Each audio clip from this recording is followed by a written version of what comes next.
Good morning all my dear students. 12th PCB and PCM की chemistry class में आपका स्वागत है। लास्ट क्लास में हमने चैप्टर नंबर 4 केमिकल काइनेटिक रासायनिक बलगति का चैप्टर स्टार्ट किया था, जिसमें हमने शुरू में रासायनिक बलगतिकी के बारे में देखा था। रासायनिक बलगतिकी किसे कहते हैं। फिर हमने अभिक्रिया वेग के बारे में देखा था और अभिक्रिया वेग को दो भागों में डिवाइड किया था मुख्यतः। एक होता था औसत वेग और एक होता था ताक्षणिक वेग। तो हमने औसत वेग और ताक्षणिक वेग के बाद जो हम आज टॉपिक पढ़ेंगे वो टॉपिक का नाम है हमारा अभिक्रिया वेग स्टोइकियोमेट्री संबंध।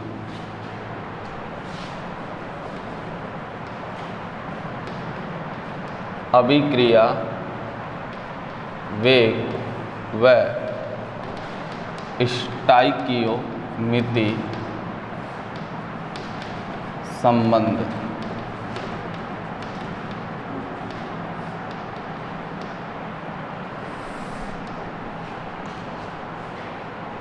देखो, स्टोइकियोमेट्री का मतलब क्या होता है, रस समीकरण मिति जिसे बोलते हैं।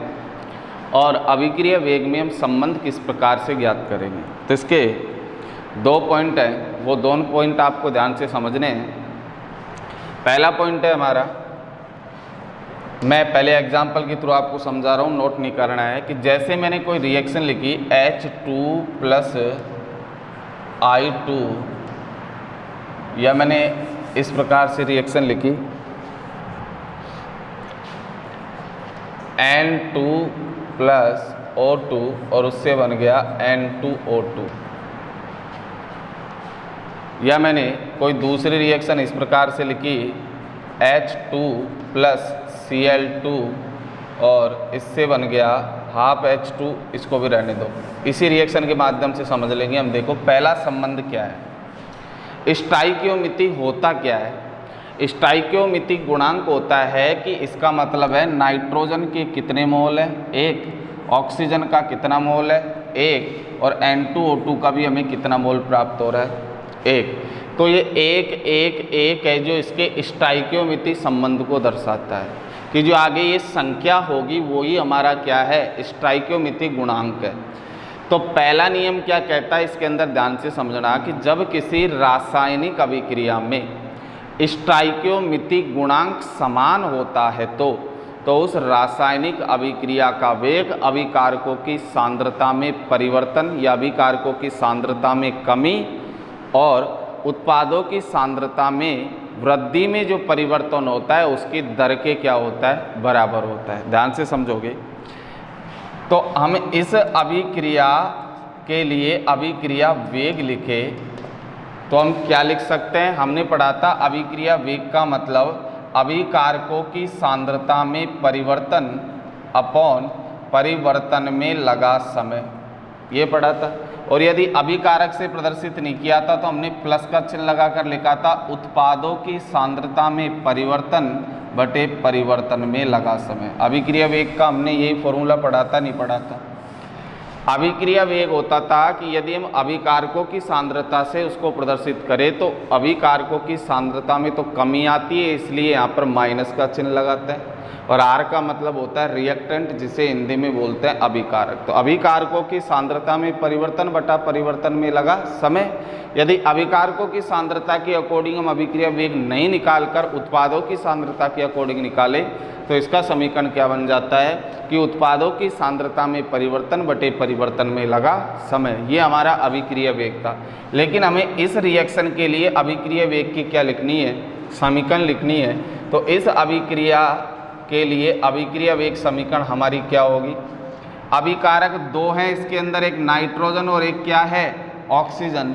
तो एक बार तो हम इसमें किस में परिवर्तन की दर निकाल लेंगे, ताक्षणिक के लिए d का यूज ले लेंगे और औसत वेग के लिए डेल्टा का यूज ले लेते हैं हम। तो हम यहाँ पर जब इस अभिक्रिया का वेग निकालेंगे तो ऐसे लिखेंगे नाइट्रोजन की सांद्रता में परिवर्तन बटे परिवर्तन में लगा समय। अगर नाइट्रोजन से भी ज्ञात नहीं करते हो तो ऑक्सीजन से भी कर सकते हो। तो अभिकारक है इसलिए माइनस का चिन्ह, कि ऑक्सीजन की सांद्रता में परिवर्तन बटे परिवर्तन में लगा समय। ये हमने अभिक्रिया वेग किसकी सहायता से ज्ञात कर लिया, अभिकारकों की सहायता से। आपको हम तो अभिकारकों की सहायता से ज्ञात नहीं करेंगे, किसकी सहायता से ज्ञात करेंगे, उत्पादों की सांद्रता से। तो उत्पाद की सहायता से ज्ञात करोगे तो यहाँ पर प्लस, क्योंकि उत्पाद के लिए किसका चिन्ह करेंगे, प्लस का, कि डी उत्पाद की सांद्रता में परिवर्तन बटे परिवर्तन में लगा समय, ये ही अभिक्रिया वेग और उसके स्टोइकियोमेट्री के अंदर क्या बताएगा, संबंध बताएगा। लेकिन ये तो हमने कब बताया था, जब सभी का स्टोइकियोमेट्री गुणांक समान हो, यहाँ भी एक, यहाँ भी एक और यहाँ भी एक।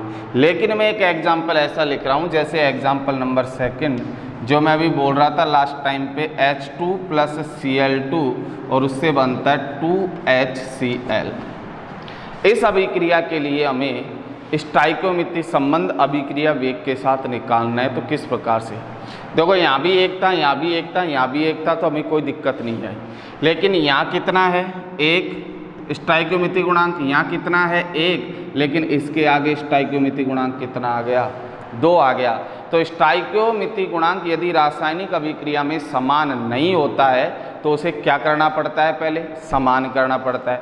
यहाँ एक है, यहाँ एक है, यहाँ भी एक करने के लिए हमें क्या करना पड़ेगा कि उसी संख्या का भाग उसके अंदर हमें क्या करना पड़ेगा, देना पड़ेगा। मतलब स्टोइकियोमेट्री गुणांक का भाग अभिक्रिया वेग में प्रदर्शित करते समय किसका भाग लगा देते हैं, स्टोइकियोमेट्री गुणांक का। अब आप समझोगे इसका अभिक्रिया वेग हम निकाले तो ध्यान से समझना, अभिक्रिया वेग बराबर इसका क्या हो जाएगा, सबसे पहले अभिकारकों की सांद्रता के अकॉर्डिंग निकालेंगे तो अभिकारक के लिए क्या लगा दिया, माइनस, तो यहाँ पर लिख दिया dH2/dt, मतलब हाइड्रोजन की सांद्रता में परिवर्तन बटे परिवर्तन में लगा समय, बराबर। फिर क्लोरीन के अकॉर्डिंग निकाले तो क्या लिख देंगे, माइनस के dCl2/dt, मतलब क्लोरीन की सांद्रता में परिवर्तन बटा परिवर्तन में लगा समय। अब बात आ गई उत्पाद की सांद्रता, और उत्पाद के लिए चिन्ह किसका लगाते हैं, प्लस का। और हमें पता है यहाँ पर HCl की सांद्रता में परिवर्तन आएगा और परिवर्तन में लगा समय। लेकिन यहाँ स्टोइकियोमेट्री गुणांक 1 था और यहाँ पर क्या 1 है क्या, नहीं। तो ऐसी कंडीशन में इसे 1 करने के लिए कितने का भाग लगाना पड़ेगा, 2 का। मतलब मैं इस 2 को 1/2 से गुणा कर दूँ तो वापिस स्टोइकियोमेट्री गुणांक कितना आ जाएगा, 1 ही आ जाएगा। अर्थात जो स्टोइकियोमेट्री गुणांक होता है उसका अभिक्रिया वेग से संबंध दर्शाने के लिए उस स्टोइकियोमेट्री गुणांक का क्या दे देते हैं, भाग। मतलब 1/2 से गुणा कर दूँ, लिख दूँ ऐसे, या मैं कह दूँ स्टोइकियोमेट्री गुणांक का भाग दे दूँ। तो 2 की जगह हम क्या लिखेंगे, 1/2। कहीं 4 आ जाए तो उसकी जगह क्या लिखेंगे, 1/4। कहीं 5 आ जाए तो उसकी जगह क्या लिखेंगे, 1/5। एक लास्ट एग्जाम्पल और दे रहा हूँ जिसको पहले समझ लो, फिर उसके बाद हम लिखना नोट करेंगे। तीसरा एग्जाम्पल मैंने इस प्रकार से लिखा कि H2 + ½ O2 और उससे बन गया क्या, H2। उदाहरण है कि हाइड्रोजन और आधे ऑक्सीजन से क्या मिल गया, बन गया H2। इसका हमें अभिक्रिया वेग व स्टोइकियोमेट्री संबंध दर्शाना है। तो मैं इसका अभिक्रिया वेग कैसे लिखूंगा, ध्यान से समझना। अभिक्रिया वेग बराबर, देखो यहाँ पर सबसे पहले अभिकारक के लिए दर्शाएंगे तो माइनस dH2/के क्या लिख दिया, dt। यहाँ तक कोई दिक्कत। फिर ऑक्सीजन के लिए दर्शाएंगे तो फिर माइनस आएगा dO2/के dt। लेकिन क्या इसका स्टोइकियोमेट्री गुणांक 1 था क्या, तो इसे 1 करने के लिए तुम्हें इसे ऊपर किससे गुणा करना पड़ेगा, 2 से, क्योंकि ऊपर 2 से गुणा कर दूंगा तो 2 से 2 कैंसिल, स्टोइकियोमेट्री गुणांक कितना आ जाएगा, 1 आ जाएगा। तो ऐसी कंडीशन में मतलब जो संख्या दे रखी है उसकी उल्टी कर दो सीधा सा, जैसे आपने यहाँ 2 को 1/2 किया था तो 1/2 को क्या लिख देंगे, 2 लिख देंगे। तो इसके लिए यहाँ पर माइनस में आगे क्या लगाना पड़ेगा, 2 लगाना पड़ेगा, क्योंकि इसका स्टोइकियोमेट्री गुणांक हमें कितना करना था, 1 करना था। आगे H2O के लिए लिखोगे तो क्या लिखेंगे, प्लस के dH2O/के क्या, dt। इस प्रकार से किसी भी रासायनिक अभिक्रिया का वेग और उसका स्टोइकियोमेट्री संबंध निकाला जाता है। तो संबंध के अंदर आपको सिर्फ ये ध्यान रखना है, यदि स्टोइकियोमेट्री गुणांक सभी में समान है तो सीधा का सीधा हम अभिकारकों की सांद्रता के आगे माइनस का चिन्ह लगा के लिख देंगे और उत्पादों के आगे प्लस का चिन्ह लगा के लिख देंगे। हमें कोई संख्या दर्शाने की ज़रूरत नहीं है। लेकिन किसी के अंदर स्टोइकियोमेट्रिक गुणांक में भिन्नता आ जाती है तो भिन्नता में ध्यान रखना, एक के अलावा जो भी संख्या आपको दिख जाए उसका उल्टा रिवर्स लिख दो। जैसे 2 आ जाए तो 1/2 लिख देंगे, 3 आ जाए तो 1/3 लिख देंगे, 4 आ जाए तो 1/4 लिख देंगे। लेकिन 1/2 आ गया तो इसका रिवर्स क्या होगा, 2/1। तो हमने 1/2 की जगह 2/1 और 1 का नीचे कोई महत्व नहीं होता तो हमने सीधा यहाँ 2 से दर्शा दिया। तो 2 पॉइंट ध्यान रखने हैं। यदि किसी रासायनिक अभिक्रिया में स्टोइकियोमेट्रिक गुणांक सभी अभिकारकों या उत्पादों का समान होता है तो उसको हम सीधा सा क्या लिख देते हैं, अभिक्रिया वेग समीकरण लिख देते हैं। लेकिन किसी रासायनिक अभिक्रिया में स्टोइकियोमेट्रिक गुणांक समान नहीं होता है तो अभिक्रिया वेग में उसे प्रदर्शित करते समय स्टोइकियोमेट्रिक गुणांक का क्या कर देते हैं, रिवर्स कर देते हैं, उल्टा कर देते हैं। 2 का 1/2 और 1/2 का क्या लिख देते हैं, 2 लिख देते हैं। तो सबसे पहले हम इसके नियम की चर्चा करेंगे।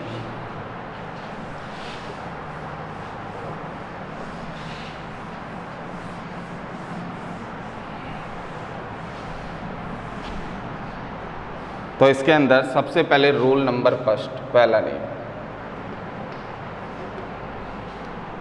और पहले नियम के अंदर लिखोगे यदि किसी रासायनिक अभिक्रिया में अभिकारकों व उत्पादों का स्टोइकियोमेट्रिक गुणांक समान होता है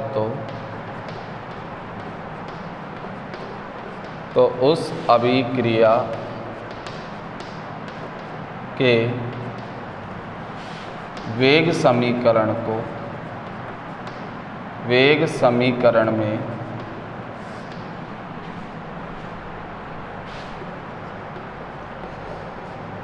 अभिकारकों की सांद्रता परिवर्तन की दर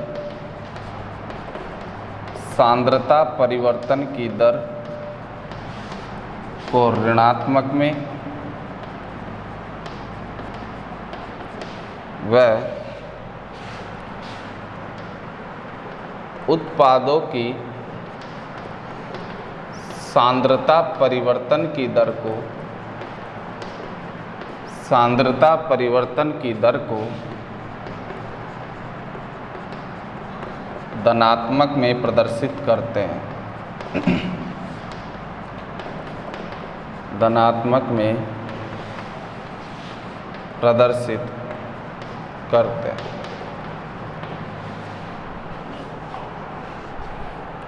जैसे हमने एग्जाम्पल नंबर फर्स्ट देखा,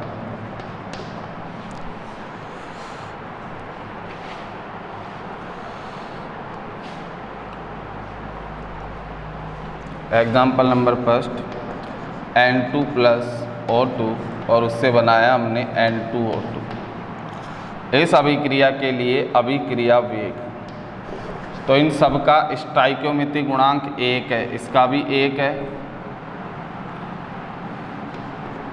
इसका भी स्टोइकियोमेट्रिक गुणांक 1 है और इसका भी स्टोइकियोमेट्रिक गुणांक। ये प्रदर्शित करके लिख लेना, ये तीनों के तीनों क्या है, स्टोइकियोमेट्रिक गुणांक, जो कि क्या है, समान है। स्टोइकियोमेट्रिक गुणांक तीनों में क्या है, समान है। तो इसका अभिक्रिया वेग समीकरण हम किस प्रकार से लिखेंगे, अभिक्रिया वेग बराबर, तो हमें अभिकारकों की सांद्रता परिवर्तन को तो माइनस में दर्शाना है और उत्पादों की सांद्रता परिवर्तन को किस में दर्शाना है, प्लस में। तो अभिक्रिया वेग समीकरण हम इसके लिखेंगे -KD N2 मतलब नाइट्रोजन की सांद्रता में परिवर्तन बटा परिवर्तन में लगा समय। इसी प्रकार से इसमें लिखेंगे -KDO2 अपॉन के क्या, DT। और उत्पाद के लिए प्लस लगा देंगे N2O2 अपॉन के क्या dt। पहला एग्जाम्पल मैंने लिखा है, दूसरा एग्जाम्पल आपके सामने मैं लिख रहा हूँ। इसका अभिक्रिया वेग समीकरण आपको लिखना है Hg प्लस Cl2 और HgCl2। इसका अभिक्रिया वेग समीकरण स्टोइकियोमेट्रिक संबंध के साथ आपको दर्शाना है।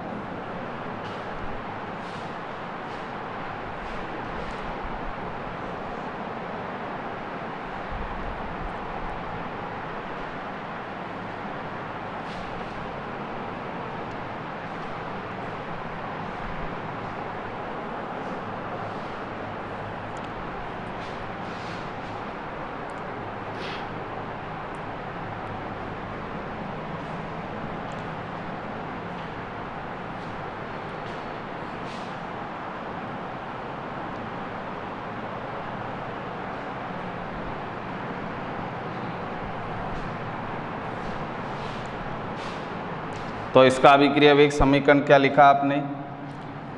अभिक्रिया वेग बराबर क्या लिखा? पहले अभिकारकों की सांद्रता को माइनस में दर्शाएंगे DHg अपॉन के dt। पहले अभिकारक से लिख दिया, फिर बराबर दूसरे अभिकारक से लिखेंगे DCl2 अपॉन के dt। फिर अभिकारक दोनों लिख दिए, अब लिखेंगे उत्पाद से, तो उत्पाद के लिए प्लस DHgCl2 अपॉन के क्या dt। नोट कर लो।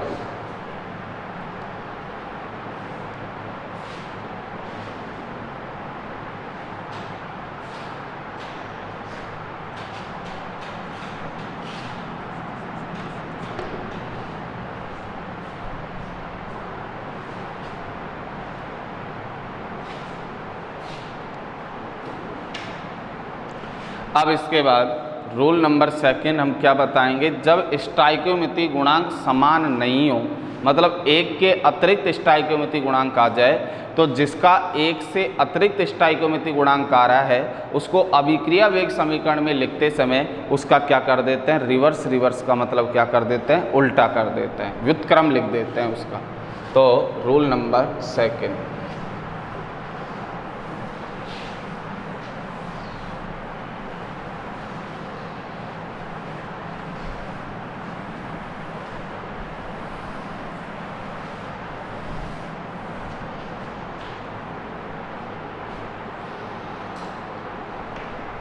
तो हमारा रोल नंबर सेकंड,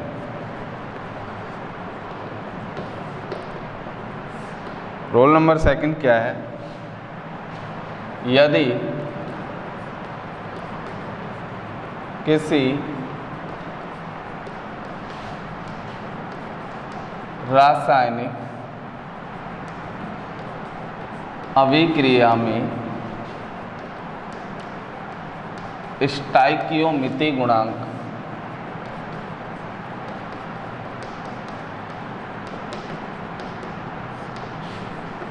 समान, मतलब समान का मतलब एक है ना, एक नहीं होता है, समान नहीं होता है,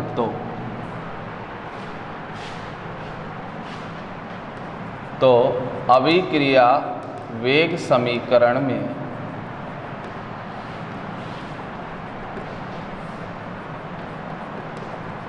असमान स्टोइकियोमेट्रिक गुणांक का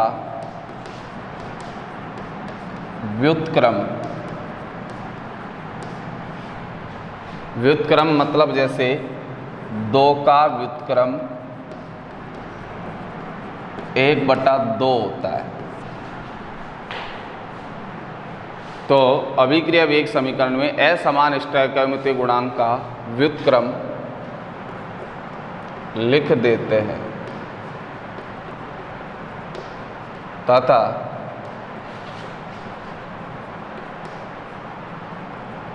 अभिकारकों की सांद्रता परिवर्तन को वो ऋणात्मक में, सांद्रता परिवर्तन की दर को ऋणात्मक में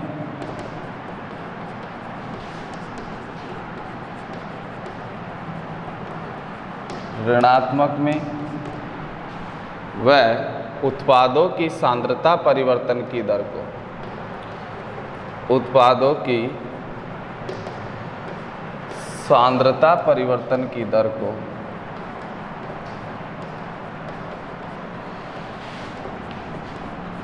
धनात्मक में दर्शाता है, धनात्मक में दर्शाते हैं। एग्जाम्पल नंबर फर्स्ट, जैसे हमने लिखा H2 + Cl2 और उससे लिखा 2HCl।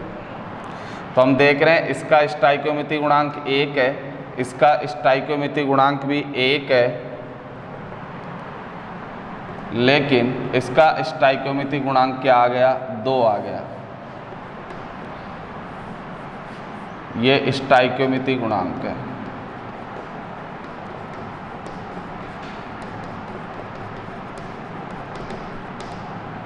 स्टाइकियोमेट्रिक गुणांक के तीनों, जिसमें असमान ये हो गया, भिन्न हो गया ये एक के अतिरिक्त। तो ऐसी कंडीशन में इसको लिखते समय हम इसका क्या लिखेंगे? व्युत्क्रम लिखेंगे। तो हम यहाँ अभिक्रिया वेग समीकरण लिखे, तो अभिक्रिया वेग बराबर, सबसे पहले अभिकारकों की सांद्रता माइनस में, तो dH2/K क्या लिखेंगे? dt। फिर H2 के बाद Cl2 वो अभिकारक है, तो इसको भी माइनस में dCl2/K क्या? dt। और 2 के लिए उत्पाद है, तो उत्पाद में प्लस, और 2 को क्या लिख देंगे? 1/2। 2 का व्युत्क्रम क्या होता है? 1/2। और फिर dHCl/K क्या? dt। अब इसी प्रकार से मैं एक दूसरी इक्वेशन दे रहा हूँ, जिसकी आपको अभिक्रिया वेग समीकरण लिखनी है।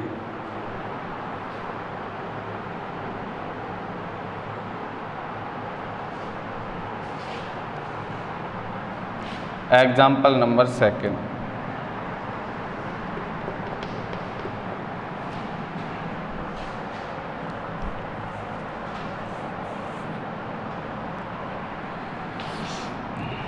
H2 + ½ O2 और इससे बना है H2। और एक और एग्जाम्पल लिखोगे, एग्जाम्पल नंबर थर्ड। इन दोनों के लिए आपको अभिक्रिया वेग समीकरण लिखनी है।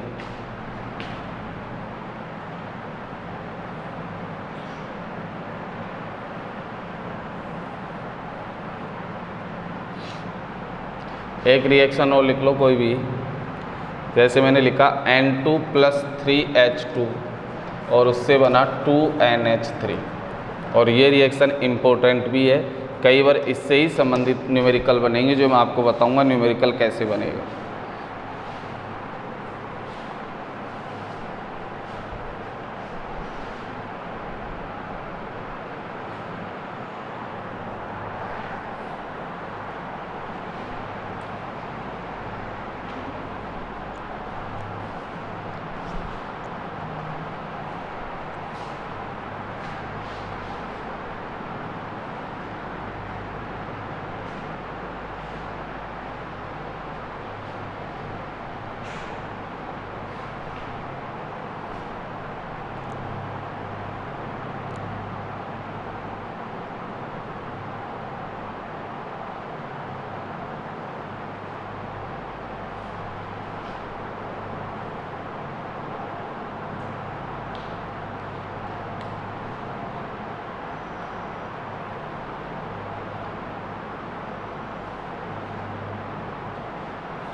तो चेक करोगे अपनी अभिक्रिया वेग समीकरण क्या लिखी है आपने, तो अभिक्रिया वेग बराबर, इसको हमने लिखा माइनस dH2/dt बराबर 1/2 का व्युत्क्रम क्या हो जाएगा, 2/1 या 2 लिख दूँ, और आगे अभिकारक है इसलिए क्या लगेगा, माइनस 2 dO2/dt बराबर उत्पाद के लिए प्लस dH2O/K क्या dt।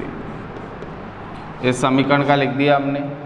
दूसरी वाली समीकरण का अभिक्रिया वेग समीकरण लिखे हम, तो क्या लिखेंगे, अभिक्रिया वेग बराबर माइनस के dN2/K क्या dt। 3 का व्युत्क्रम क्या कर दूंगा, माइनस के 1/3 dH2/K क्या dt, और 2 का व्युत्क्रम क्या हो जाएगा, उत्पाद है इसलिए प्लस लिखूंगा, और 2 का क्या लिखूंगा, 1/2 dNH3/K क्या dt।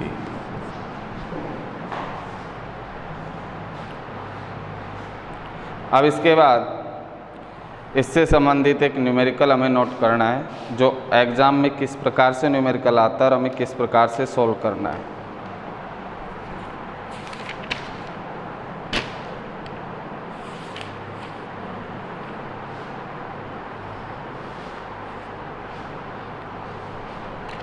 तो क्वेश्चन लिखोगे,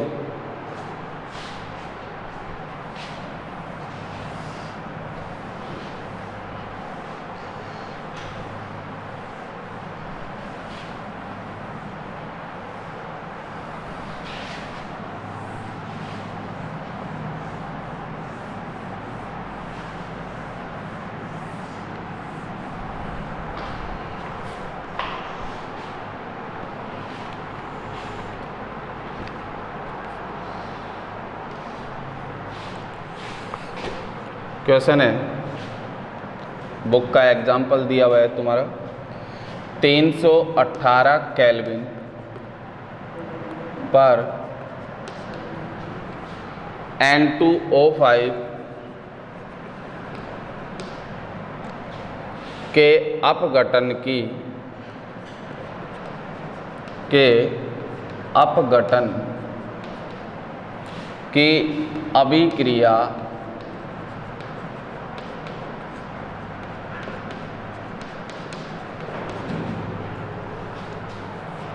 अभिक्रिया का अध्ययन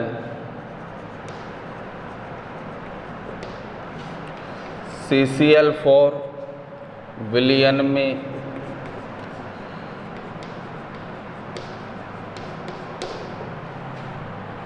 N2O5 की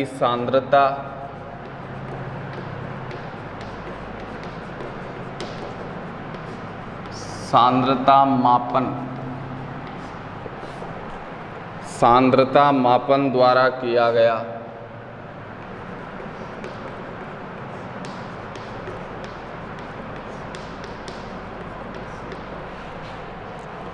प्रारंभ में N2O5 की सांद्रता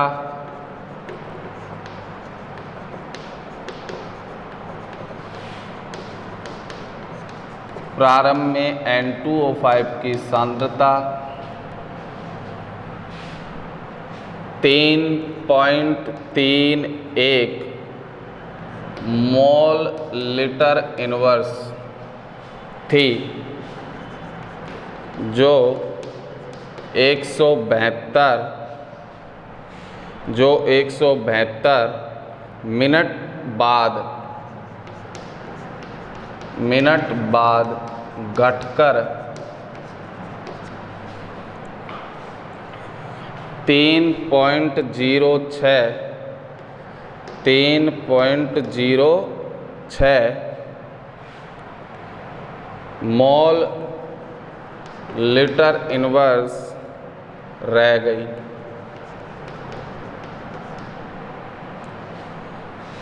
यह अभिक्रिया निम्नलिखित समीकरण के अनुसार होती है। ये भी लिख रखा है, यह अभिक्रिया निम्नलिखित समीकरण के अनुसार होती है। और इसकी रासायनिक समीकरण दे रखी है, इसने 2N2O5 4NO2 प्लस O2। अब इसके नीचे पूछ रहा है इस अभिक्रिया के लिए औसत वेग की गणना घंटों, मिनटों तथा सेकंडों के पद में कीजिए। इस अभिक्रिया में औसत वेग की गणना घंटों, मिनटों व सेकंडों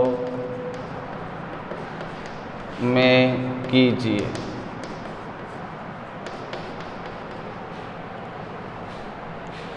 इस समय अंतराल में NO2 के उत्पादन की दर क्या होगी।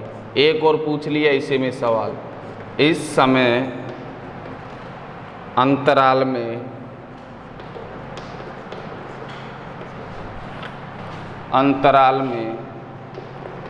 NO2 के उत्पादन की दर क्या होगी। देखो, ये ऐसे क्वेश्चन ही आपको केमिस्ट्री से डराते हैं। क्वेश्चन को देखकर ऐसे लग रहा है कि हमसे नहीं होगा, लेकिन बिल्कुल इजी क्वेश्चन है। यदि क्वेश्चन को आपने समझ लिया तो इस पहाड़ जैसे क्वेश्चन को आप पत्थर में बदल दोगे। अब किस प्रकार से हम इसको पत्थर में बदलेंगे, सबसे पहले हमें क्वेश्चन का भाव समझ में आना चाहिए, क्योंकि जब तक सामने वाले की फीलिंग का पता नहीं है जाते ही अटैक नहीं करना चाहिए, उल्टा पासा भी पड़ जाता है। तो पहले इसके भाव को समझो, कहना क्या चाह रहा है, जल्दबाजी में कुछ गलत कर बैठोगे। क्वेश्चन हमें दे रखा है 318 केल्विन ताप पर N2O5 की अपघटन की अभिक्रिया। N2O5 टूट रहा है तो इसके अपघटन की अभिक्रिया दे रखी है हमें। अपघटन की अभिक्रिया का अध्ययन CCl4 के विलयन में N2O5 की सांद्रता के मापन द्वारा किया गया। कर दिया, हमें कोई मतलब नहीं है। मतलब यहाँ तक कि ये पहली लाइन क्वेश्चन में हमें पागल बनाने के लिए, कंफ्यूज करने के लिए लिख रखी है, जबकि यहाँ तक कि इस लाइन का हमारे इस क्वेश्चन में कोई मतलब नहीं है। क्वेश्चन को बढ़ाने के लिए, बड़ा करने के लिए, हमें डराने के लिए ऐसा किया है, लेकिन हमें डरना नहीं है। अब इसके बाद यहाँ से क्वेश्चन स्टार्ट होता है हमारा कि प्रारंभ में N2O5 की सांद्रता इतनी थी, जो इतने समय बाद घटकर इतनी हो गई। यहाँ से हमारा क्वेश्चन प्रारंभ है कि इस N2O5 की सांद्रता पहले तो इतनी थी और इतने समय बाद घटकर इतनी हो गई। तो इस अभिक्रिया की समीकरण तुम्हें दे ही दी, और ये कह रहा है कि इस अभिक्रिया के लिए पहले तो औसत वेग निकालो। औसत वेग हॉर्स में भी निकालना है, मिनट में भी निकालना है, सेकंड में भी निकालना है। और इस समय अंतराल में NO2 के उत्पादन की दर क्या होगी। देखो, हमने तो सिर्फ एक चीज़ पढ़ी है कि यदि कोई रासायनिक अभिक्रिया हमें दे दे तो उस रासायनिक अभिक्रिया का हम अभिक्रिया वेग समीकरण इस प्रकार से लिख सकते हैं। तो हम अभिक्रिया वेग समीकरण किस प्रकार से लिखेंगे, देखिए बताओ। इसका 2 का व्युत्क्रम क्या कर दूँ, 1/2। किसकी सांद्रता में परिवर्तन, N2O5 की सांद्रता में परिवर्तन बटे परिवर्तन में लगा समय, बराबर 4 का व्युत्क्रम क्या कर दूँ, 1/4। NO2 की सांद्रता में परिवर्तन बटे परिवर्तन में लगा समय, बराबर O2 की सांद्रता में परिवर्तन बटे परिवर्तन में लगा समय। अरे इतना तो जानते हैं हम। अगर ये जानते हैं तो क्वेश्चन में आपको कोई दिक्कत ही नहीं होनी चाहिए। अब हमें सबसे पहले तो औसत वेग की गणना करवा रहा है, तो यही तो है अभिक्रिया वेग, औसत वेग। और हमें किसकी सांद्रता दी हुई है, N2O5 की। तो हम इसको बराबर रख देंगे दोनों को कि अभिक्रिया वेग, इसका मतलब क्या है कि अभिक्रिया वेग इसके भी बराबर है, अभिक्रिया वेग इसके भी बराबर है, अभिक्रिया वेग इसके भी बराबर है। यदि हमें ऑक्सीजन की सांद्रता परिवर्तन देता तो हम अभिक्रिया वेग को इसके बराबर रख देते। यदि हमें NO2 की सांद्रता में परिवर्तन देता तो हम अभिक्रिया वेग को इसके बराबर रख देते। लेकिन हमें तो किसके साथ दे रखा है, N2O5 की सांद्रता दी हुई है। तो N2O5 की सांद्रता में परिवर्तन बटा परिवर्तन में लगा समय, ये समीकरण हमारे पास बन गया।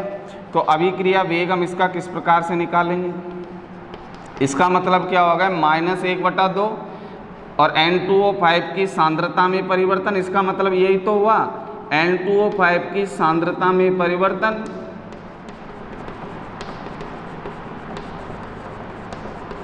बटे परिवर्तन में लगा समय, परिवर्तन में लगा समय। तो हमें सांद्रता दी हुई है कि पहले इतनी थी बाद में इतनी हो गई, तो हम इसका परिवर्तन निकाल सकते हैं, नहीं निकाल सकते हैं। तो अब हम इसका अभिक्रिया वेग कैसे निकालेंगे? तो सबसे पहले अंतिम सांद्रता रखते हैं।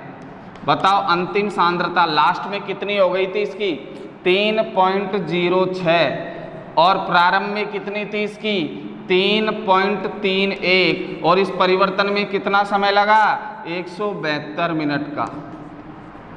क्या दिक्कत आई हमें ये बताओ। घटाओ इसको, 3.31 में से 3.06 बचेगा, जो माइनस में बचेगा कितना बचा हमारे पास, इसके आगे यहाँ सोल्व कर रहा हूँ। अभिक्रिया वेग या औसत वेग बराबर 3.06 में से 3.31 गए तो 25 और 6 31 होता है, मतलब हमारे पास बचा 0.25 बचेगा। माइनस का 1/2 गुणा में ऊपर बचा माइनस के 0.25 और अपॉन में 172, यही बचा। देखो माइनस माइनस क्या हो गया, प्लस हो गया, तो इसको मैं ऐसे लिख सकता हूँ कि ऊपर आ गया 0.25 और नीचे 2 × 172, क्योंकि ये माइनस और ये माइनस क्या हो गया, प्लस हो गया। जो हमारा ये आंसर आएगा अभिक्रिया वेग का वो किस में आएगा बताओ, मिनट में, क्योंकि हमने यहाँ पर मान किस में रखा है, मिनट में। यदि इसे सेकंड में लिख देते तो हमारा आंसर किस में आ जाता, सेकंड में। तो सेकंड में करने के लिए 172 को किससे गुणा कर देते हैं, 60 से। और यदि इसे घंटे में लिखते हम तो इसमें 60 का क्या दे देते, भाग दे देते। तो इस प्रकार से हम घंटों में, मिनटों में और सेकंडों में, तीनों में औसत वेग की क्या कर सकते हैं, गणना। तो पहला क्वेश्चन तो हमारा यहाँ तक सोल्व हुआ। तो मैंने यहाँ जो आंसर आपको बताया है वो आपका आएगा किस में आएगा, मिनट में। तो आपको इसको तीनों में परिवर्तित करके लिखना है, घंटे में भी परिवर्तित करोगे, सेकंड में भी परिवर्तित करोगे।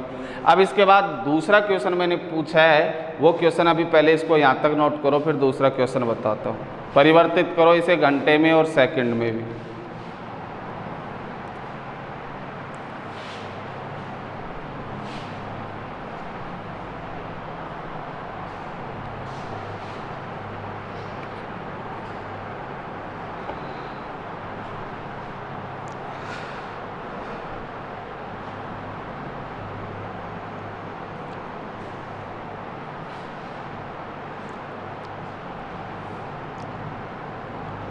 तो हमारे पास इसका आंसर यहाँ आएगा, इसे सॉल्व करने पर 1.76 × 10⁻⁻⁴ मोल लीटर इनवर्स और मिनट इनवर्स, मिनट में है ये आंसर। अब इसको तुम घंटे में और उसमें चेंज कर लेना, सेकंड में, 60 से डिवाइड करके और 60 से मल्टीप्लाई करके। अब इसी में मैं दूसरे क्वेश्चन का आपको जवाब देना चाह रहा हूँ। आगे इसी के अंदर पूछा है कि इस समय अंतराल में NO2 के उत्पादन की दर क्या होगी। अब मुझे ये बताओ, आपके पास इसकी वैल्यू है, अरे इसकी वैल्यू आ गई ना 1/2 dN2O5 dt की, या मैं कह दूँगा आपके पास अभिक्रिया का वेग आ गया। तो आप NO2 के उत्पादन की दर ज्ञात कर सकते हो, नहीं कर सकते हो, क्योंकि अभिक्रिया वेग तुम्हारे पास आ गया। तो अब की बार इस अभिक्रिया वेग को किसके बराबर रख दोगे, dNO2 अपॉन, क्योंकि उत्पादन की दर क्यों कहा, क्योंकि ये NO2 यहाँ क्या है, उत्पाद है, तो ये उत्पादन की दर है, ठीक है। तो हमें NO2 के उत्पादन की दर निकालनी है, मतलब हमें इसका मान निकालना है। तो अब की बार हम क्या कर देंगे, तो इसी के आगे में, इसी में क्वेश्चन सोल्व कर रहा हूँ आगे।